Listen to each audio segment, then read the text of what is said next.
Let's talk about formatting text with some decorator tags. Before we do that, let's clear out some of the tags we built already. I'm just going to highlight all this and hit delete.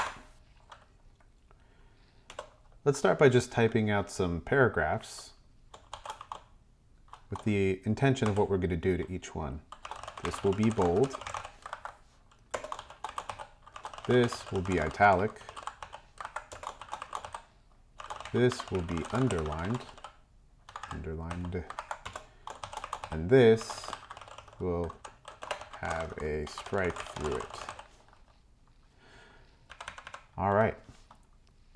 So let's make this one bold. And to do that, we can use either the strong tag, like this.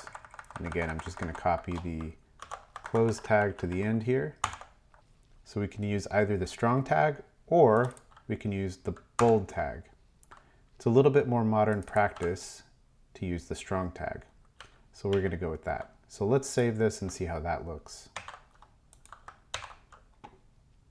Okay, so this one so far is bold. Now let's make this one italic. And to do that, there are also two tags we can use. There's I for italic. And let's take a look at that really quick.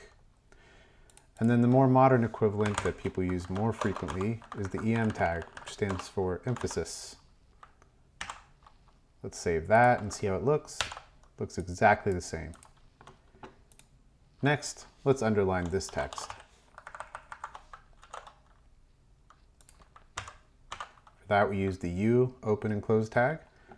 Let's refresh and see how it looks. It's underlined. Great. Now let's strike this text out. We do that using the strike tag. And there you go. You have a strike through it. Okay, so that looks great, but what if we want to combine some of these? Let's type out a sentence to combine some of these to create more interesting text formatting.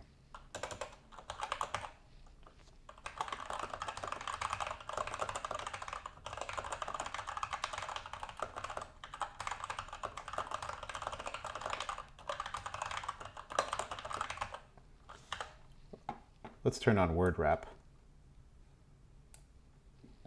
That's better. All right, so let's start by bolding some of this. Let's put this in strong. Let's put this one in strong. Let's underline grandfather.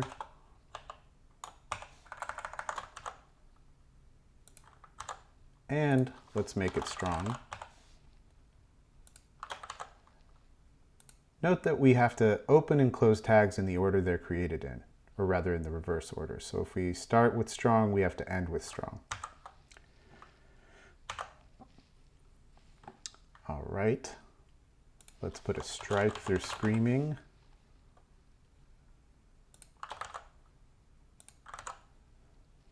And put a strike through yelling.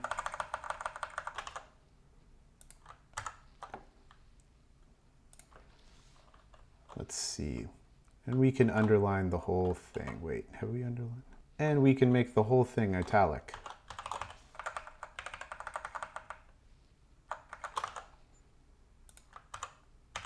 Let's save that and see how it looks. Note that the whole thing is in italic. The words we expect to be bold are, note that this one is italic, bold, and underlined. And here we have some words that have strikes through them.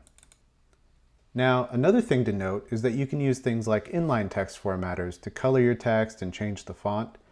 But since those things are outdated, we won't be covering them in the HTML series. The more modern practice is to use CSS or style sheets to color and change fonts on your documents. Look for those in an upcoming CSS series I'll be releasing after this one. As for text decorators, that's the basics.